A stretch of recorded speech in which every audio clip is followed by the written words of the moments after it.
شروع اللہ تبارک و تعالی کے بابرکت نام سے جو بڑا مہربان نہایت رحم کرنے والا ہے۔ ماہ ذی الحج جمعے کے دن ایک سورت کو صرف ایک بار پڑھنے سے جسم سے ہر بیماری جاتی رہتی ہے۔ ناظرین کرام، فجر کی نماز کے بعد یہ سورت ایک مرتبہ پڑھ لیجئے، انشاءاللہ چلتے پھرتے اس دنیا سے رخصت ہوں گے۔ جسم میں جو بھی بیماری ہوگی، جس قسم کی بھی بیماری ہوگی، یہ سورت پڑھنے کی دیر ہے۔ ہر قسم کی لاعلاج بیماری انشاءاللہ ختم ہو جائے گی۔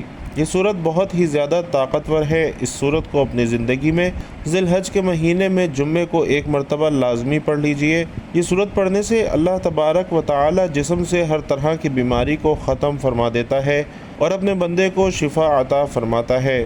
حضور نبی کریم صلی اللہ علیہ وسلم کی عمر مبارک جب 7 برس کی ہوئی تو سرکار کی آنکھیں دکھنے لگیں۔ آپ صلی اللہ علیہ وسلم کے دادا حضرت عبد المطلب نے آپ کا بڑا علاج کروایا، مگر سرکار کی آنکھیں ٹھیک نہیں ہو رہی تھیں۔ حضرت عبد المطلب بڑے پریشان تھے کہ اب کیا کیا جائے۔ بڑا علاج کروایا مگر پوتا ٹھیک نہیں ہو رہا۔ آپ پریشان بیٹھے سوچ رہے تھے کہ کسی جاننے والے نے کہا، اے سردار مکہ پریشان نہ ہو، مکہ شریف کے قریب عکاظہ بازار ہے، اس بازار کے ساتھ ایک طبیب کا گھر ہے، وہ بڑا قابل ہے، وہ دوائی بھی دے گا اور آپ کے پوتے کو دم بھی کرے گا تو یہ یقیناً ٹھیک ہو جائے گا۔ ہم نے کئی مرتبہ اسے آزمایا ہوا ہے۔ حضرت عبد المطلب بڑے خوش ہوئے اور آپ نے حضور اکرم صلی اللہ علیہ وسلم کو اپنے ساتھ لیا اور اس طبیب اس راہب کے پاس تشریف لے گئے۔ شام کا وقت تھا، آپ اس کے دروازے پر پہنچے تو دیکھا کہ دروازہ بند تھا۔ آپ نے وہاں کے لوگوں سے اس طبیب یعنی راہب کے بارے میں پوچھا کہ وہ کیسا ہے۔ لوگوں نے بڑی تعریف کی کہ راہب کے ہاتھ میں بڑی شفا ہے، جو مریض بھی ان کے پاس آئے یہ دوا بھی دیتے ہیں اور ساتھ میں دم بھی کر دیتے ہیں۔ اللہ تعالیٰ کرم کرتا ہے اور بیمار ٹھیک ہو جاتا ہے۔ فرمایا وہ اب کہاں ہے؟ تو لوگوں نے بتایا کہ حضور ہے تو گھر پر، لیکن اب اس کا دروازہ نہیں کھلے گا۔ پوچھا کیوں؟ تو لوگوں نے کہا کہ حضور یہ موجی بندہ ہے، دروازہ بند کر کے عبادت کرتا رہتا ہے اور کئی دن تک دروازہ بند رہتا ہے، جب اس کی مرضی ہو تب دروازہ کھولتا ہے۔ پوچھا کوئی پتہ ہے کہ دروازہ کب کھلے گا؟ تو لوگوں نے بتایا کہ اب تو یہ کھلنا مشکل ہے، کیونکہ یہ دروازہ ابھی تھوڑی دیر پہلے ہی بند ہوا ہے، اب کچھ مہینوں بعد ہی کھلے گا۔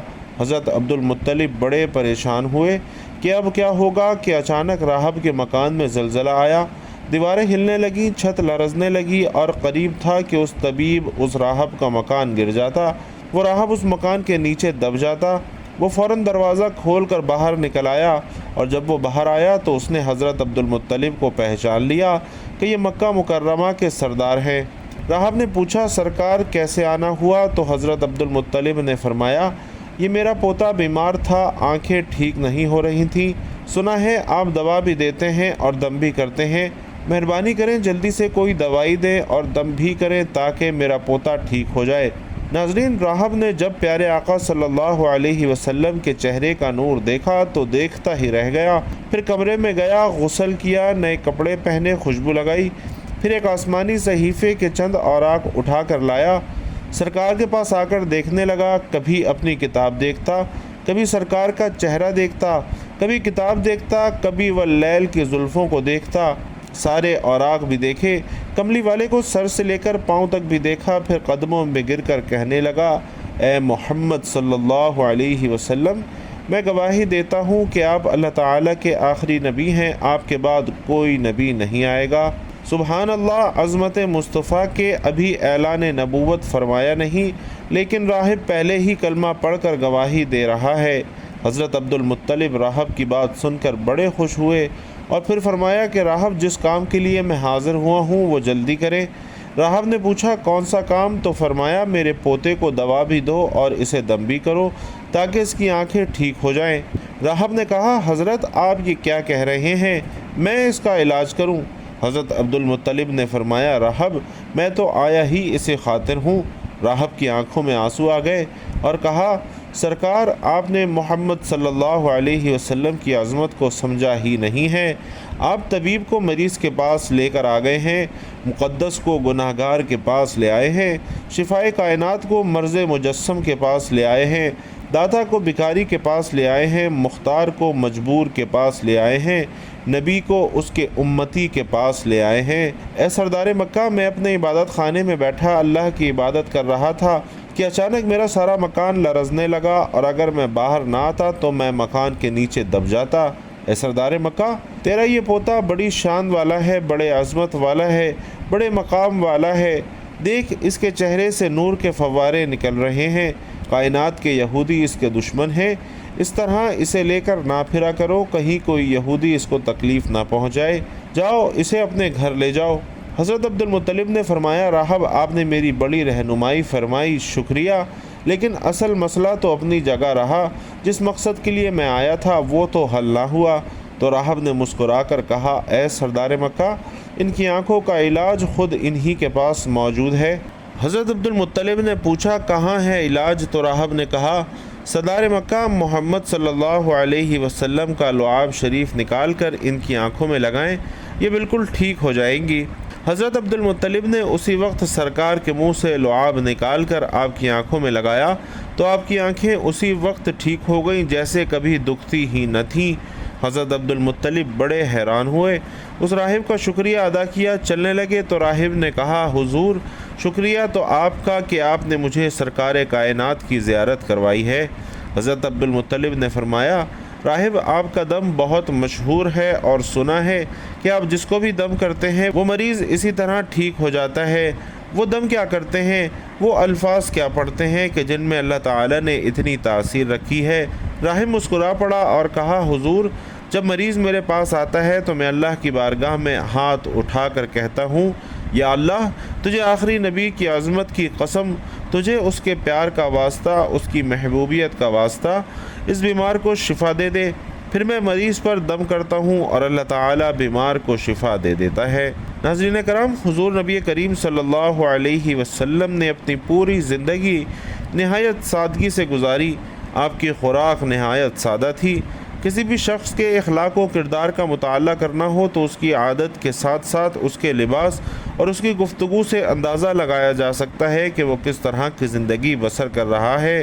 نبی کریم صلی اللہ علیہ وسلم حکمران ضرور تھے، لیکن اس کے ساتھ ساتھ آپ صلی اللہ علیہ وسلم نہایت متوازن زندگی گزارتے تھے۔ آپ کی خوراک اتنی کم اور سادہ تھی کہ حضرت انس رضی اللہ تعالی عنہ بتاتے ہیں کہ نبی کریم صلی اللہ علیہ وسلم کے یہاں کبھی گوشت اور روٹی کا کھانا صبح و شام 2 وقت موجود نہیں تھا۔ ہاں، لیکن جب مہمان آتے تو ایسا ممکن ہوتا، یعنی دونوں وقت کھانا موجود ہوتا۔ مہمانوں کے حوالے سے اللہ کے رسول صلی اللہ علیہ وسلم کی تعلیمات کو پڑھ کر آگے بڑھتے ہیں۔ آپ صلی اللہ علیہ وسلم فرماتے ہیں کہ جو شخص اللہ اور یوم آخرت پر ایمان رکھتا ہے اسے چاہیے کہ اپنے مہمان کی عزت افزائی کرے۔ اس حدیث سے بھی آپ صلی اللہ علیہ وسلم کا اخلاق معلوم ہوتا ہے۔ آپ صلی اللہ علیہ وسلم مہمانوں کی بہت زیادہ عزت کرتے تھے، اور ام المومنین حضرت عائشہ صدیقہ رضی اللہ تعالی عنہا فرماتی ہیں کہ آل محمد صلی اللہ علیہ وسلم نے کبھی لگاتار 2 دن جو کی روٹی سیر ہو کر نہیں کھائی، حتیٰ کہ آپ صلی اللہ علیہ وسلم وفات پا گئے۔ اسی طرح حضرت عائشہ صدیقہ رضی اللہ تعالی عنہا سے مروی ایک دوسری روایت میں ہے کہ جب سے آپ صلی اللہ علیہ وسلم مدینہ منورہ تشریف لائے، حضرت محمد صلی اللہ علیہ وسلم نے کبھی مسلسل 3 راتیں گندم کی روٹی سیر ہو کر نہیں کھائی، حتیٰ کہ آپ وفات پا گئے۔ اسی طرح حضرت ابن عباس رضی اللہ تعالی عنہ کہتے ہیں کہ رسول اللہ صلی اللہ علیہ وسلم اور آپ کے اہل خانہ مسلسل کئی راتیں بھوکے سوتے تھے، انہیں رات کا کھانا میسر نہیں ہوتا تھا اور ان کی زیادہ تر روٹی جو کی ہوتی تھی۔ حضرت عائشہ صدیقہ رضی اللہ تعالی عنہا فرماتی ہیں کہ رسول کریم صلی اللہ علیہ وسلم میرے پاس تشریف لاتے اور پوچھتے کہ کھانے کو کچھ ہے؟ میں عرض کرتی، یا رسول اللہ، کوئی چیز نہیں ہے۔ آپ صلی اللہ علیہ وسلم ارشاد فرماتے، تو آج میرا روزہ ہے۔ ایک مرتبہ اسی طرح حضرت عائشہ صدیقہ رضی اللہ تعالی عنہا نے اپنے بھانجے حضرت عروہ بن زبیر رحمۃ اللہ علیہ سے فرمایا کہ بعض اوقات ہم پر 3 چاند طلوع ہو جاتے ہیں، یعنی 3 ماہ گزر جاتے ہیں اور رسول اللہ صلی اللہ علیہ وسلم کے گھر چولہا نہیں جلتا۔ حضرت عروہ رحمۃ اللہ علیہ بڑے تعجب سے پوچھتے ہیں، خالہ جان، پھر آپ لوگ زندہ کیسے رہتے تھے؟ تو آپ رضی اللہ تعالی عنہ نے جواب دیا، جی بیٹا، ہماری گزر بسر پانی اور کھجوروں پر ہی ہوا کرتی تھی۔ ہاں، اللہ کے رسول صلی اللہ علیہ وسلم انصاری پڑوسی آپ کو کچھ دودھ کا تحفہ بھیج دیا کرتے تھے، کیونکہ ان کے ہاں دودھ والے جانور بکثرت تھے۔ وہ دودھ اللہ کے رسول صلی اللہ علیہ وسلم ہمیں بھی پلاتے تھے۔ حضرت ابو بردہ رضی اللہ تعالی عنہ کہتے ہیں کہ میں ایک مرتبہ حضرت عائشہ رضی اللہ تعالی عنہ کی خدمت میں حاضر ہوا۔ انہوں نے ہمیں ایک موٹا سا تہبند نکال کر دکھایا۔ یہ کپڑا یمن میں تیار ہوتا تھا۔ پھر انہوں نے ہمیں ایک اوڑھنے والی چادر بھی دکھائی جسے موٹی چادر کہا جا سکتا ہے۔ دونوں چیزیں دکھانے کے بعد انہوں نے اللہ کی قسم اٹھا کر فرمایا کہ اللہ کے رسول صلی اللہ علیہ وسلم نے ان دو کپڑوں میں وفات پائی ہے۔ حضرت عبداللہ ابن مسعود رضی اللہ تعالی عنہ روایت کرتے ہیں کہ اللہ کے رسول صلی اللہ علیہ وسلم ایک چٹائی پر سو کر اٹھے تو آپ کے پہلوؤں پر چٹائی کے نشانات تھے۔ ہم نے کہا، یا رسول اللہ، کیا ہی بہتر ہو اگر ہم آپ کے لیے ایک نرم سا بستر بنا دیں۔ پیارے دوستو، اب دیکھیے کہ نبی کریم صلی اللہ علیہ وسلم اس کے جواب میں کیا ارشاد فرماتے ہیں۔ ارشاد فرمایا کہ میرا دنیا سے کیا تعلق، دنیا میں میری مثال تو اس مسافر جیسی ہے جو تھوڑی دیر کے لیے کسی درخت کے سائے تلے ٹھہرتا ہے، پھر اسے چھوڑ کر اپنی راہ لیتا ہے۔ ناظرین، اگر ہم رسول اللہ صلی اللہ علیہ وسلم کی حیات طیبہ پر نظر ڈالیں تو معلوم ہوتا ہے کہ آپ کی مبارک زندگی ہر پہلو سے سادگی کی تصویر تھی۔ آپ نے نہ صرف اپنی زندگی سادگی سے گزاری بلکہ اپنے صحابہ کرام کی تربیت بھی اس انداز سے کی کہ دنیا کی بے وقتی کو خوب واضح کیا۔ آئیے دیکھتے ہیں رسول اللہ صلی اللہ علیہ وسلم نے اپنے صحابہ کرام کی تربیت کیسے کی۔ حضرت جابر رضی اللہ تعالی عنہ فرماتے ہیں کہ حضور نبی کریم صلی اللہ علیہ وسلم بالائی مدینے سے آتے ہوئے بازار سے گزرے اور آپ کے ارد گرد بہت سے صحابہ کرام موجود تھے۔ آپ صلی اللہ علیہ وسلم ان کے ہمراہ تشریف لے جا رہے ہیں کہ راستے میں ایک بکری کا ایک مرا ہوا بچہ پڑا تھا۔ اس کے کان چھوٹے چھوٹے تھے۔ آپ نے اس مردہ میمنے کا کان پکڑ کر فرمایا، ساتھیوں، تم میں سے کون اسے 1 درہم پر لینے پہ راضی ہے؟ لوگوں نے عرض کیا، یا رسول اللہ صلی اللہ علیہ وسلم، 1 درہم تو بڑی دور کی بات ہے، ہم تو 1 پیسے میں بھی لینے کے لیے تیار نہیں ہیں، اور ہم اسے لے کر کریں گے بھی کیا؟ اب ارشاد ہوا، اچھا تم یہ مفت لینے کے لیے تیار ہو؟ لوگوں نے جواب میں عرض کیا، یا رسول اللہ، اگر یہ زندہ ہوتا تب بھی یہ عیب دار میں شمار ہوتا، کیونکہ اس کے کان بہت چھوٹے ہیں، اور اب تو یہ مرا ہوا ہے، مراد یہ کہ اسے مفت میں لینے کے لیے بھی ہم تیار نہیں ہیں۔ اب دیکھیے کہ اللہ کے رسول صلی اللہ علیہ وسلم دنیا کی بے ثباتی اور اس کی کم حیثیت کو کس طرح واضح کرتے ہیں۔ ارشاد ہوا، اللہ کی قسم، اللہ کے نزدیک دنیا اس مردار سے بھی کم حیثیت رکھتی ہے۔ اور پھر ایک جگہ اپنے ساتھیوں کے سامنے دنیا کی اس طرح حقیقت بیان فرمائی کہ دنیا اللہ کے ہاں مچھر کے پر کے برابر بھی حیثیت رکھتی ہوتی تو وہ کسی کافر کو دنیا میں پانی کا 1 گھونٹ پینے کو نہ دیتا۔ ناظرین کرام، ذی الحج کا بابرکت مہینہ ہے اور اللہ کے یہاں 4 احترام والے مہینوں میں سے ایک ہے۔ آج کا وظیفہ اس قدر شاندار وظیفہ ہے کہ ماہ ذی الحج میں جمعے کے دن اگر کوئی شخص نماز فجر کے بعد ایک سورت پڑھ لیا کرے تو انشاءاللہ اس کے جسم سے ہر طرح کی بیماری ختم ہو جائے گی اور پھر موت تک انشاءاللہ کوئی بڑی بیماری لاحق نہیں ہوگی۔ یہ سورت بہت زیادہ بابرکت ہے، بالکل اسی طرح جس طرح سے یہ ایام بابرکت ہیں اور رحمت والے ہیں۔ اللہ تبارک و تعالی نے ان کلمات میں بہت زیادہ طاقت رکھی ہے۔ جو بھی شخص کسی ایسی بیماری میں مبتلا ہے کہ جس کا علاج کروا کر وہ تھک چکا ہے اور اسے شفا نہیں مل رہی، تو بس پھر نماز فجر کے بعد یہ سورت 1 مرتبہ پڑھ لے، انشاءاللہ اللہ تبارک و تعالی آپ کو ہر قسم کی بیماری سے نجات عطا فرمائے گا۔ یہ سورت آپ نے صبح کو نماز ادا کر لینے کے فوراً بعد 1 مرتبہ پڑھنی ہے، لیکن اس سے پہلے آپ نے کم از کم 1 مرتبہ درود ابراہیمی ضرور پڑھنا ہے اور اس کے بعد تعوذ اور تسمیہ بھی لازمی پڑھنا ہے۔ آئیے خیر و برکت اور ثواب کی نیت سے درود ابراہیمی 1 مرتبہ میرے ساتھ بھی پڑھ لیجئے۔ اللہم صلی علی محمد وعلی آل محمد کما صلیت علی ابراہیم وعلی آل ابراہیم انک حمید مجید۔ اللہم بارک علی محمد وعلی آل محمد کما بارکت علی ابراہیم وعلی آل ابراہیم انک حمید مجید۔ تو درود شریف پڑھنے کے بعد آپ نے ایک بار تعوذ اور تسمیہ یعنی اعوذ باللہ من الشیطان الرجیم بسم اللہ الرحمن الرحیم پڑھنا ہے، اور اس کے بعد سورۃ الرحمن کی تلاوت کرنی ہے۔ یہ سورت پڑھنے کے بعد یہ کلمات صرف 3 مرتبہ ادا کرنے ہیں: سبحان اللہ العظیم و بحمدہ ولا حول ولا قوۃ الا باللہ العلی العظیم۔ 3 بار یہ کلمات پڑھنے کے بعد آپ نے پھر سے اتنی ہی مرتبہ درود ابراہیمی پڑھ لینا ہے جتنی بار آپ نے وظیفے کے آغاز میں پڑھا تھا۔ آپ کو جو بھی بیماری ہوگی، جو بھی سخت سے سخت پریشانی مشکل ہوگی، انشاءاللہ اللہ تعالیٰ آپ کی طرح کی لا علاج بیماری اور مشکل کو ان 10 دنوں کے اندر اندر ختم کر دے گا۔ آپ کو ان کلمات کا اثر انشاءاللہ فوراً دیکھنے کو ملے گا۔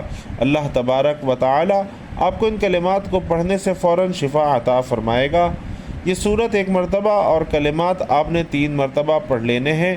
اول و آخر کم سے کم 1 مرتبہ یا 3 مرتبہ یا 7 مرتبہ درود پاک بھی پڑھنا ہے۔ انشاءاللہ اس عمل کو کرتے ہی آپ شفا یاب ہو جائیں گے۔ انسان جب مصیبت میں ہوتا ہے تو اس وقت اللہ کو یاد کرتا ہے، لیکن خوش نصیب انسان وہ ہے جو اللہ کے راستے پر چلا جاتا ہے، اپنے آپ کو تبدیل کر لیتا ہے اور اللہ پر پورا پختہ یقین کر لیتا ہے، اپنی زندگی کا فیصلہ کر لیتا ہے کہ آج کے بعد میں نے نیکی کا کام کرنا ہے، کسی کے ساتھ بدی نہیں کرنی، میں نے ہر انسان کے ساتھ سچ بولنا ہے، جھوٹ نہیں بولنا۔ تو انسان پر جب مصیبت آتی ہے تو اس وقت اس کا ٹریک تبدیل ہو جاتا ہے، اس وقت تبدیلی آتی ہے اور نارمل حالت میں انسان چلتا رہتا ہے، اسے خدا زیادہ تر یاد نہیں رہتا۔ تو اللہ سے ہم سب مل کر دعا مانگیں کہ اللہ پاک ہم سب کو استقامت نصیب فرمائے اور اپنی راہ پر چلنے کی توفیق عطا فرمائے۔ ناظرین، یہ جو وظیفہ آپ کو بتایا ہے میں تمام مسلمانوں کی خدمت میں عرض کروں گا، یہ آپ بھی پریشانی کے لیے وظیفہ کریں، اول و آخر 3 بار درود شریف پڑھ کر کریں۔ انشاءاللہ العزیز یہ قرآن ہے اور قرآن کے اندر نور ہے، یہ نور میرے نبی کے سینے پر اترا ہے۔ یہ میرے نبی نے خود فرمایا کہ جو انسان اس تسبیح کو پڑھے گا اس کے اوپر اگر پہاڑ کے برابر بھی مصیبتیں ہوئی تو وہ ختم ہو جائیں گی۔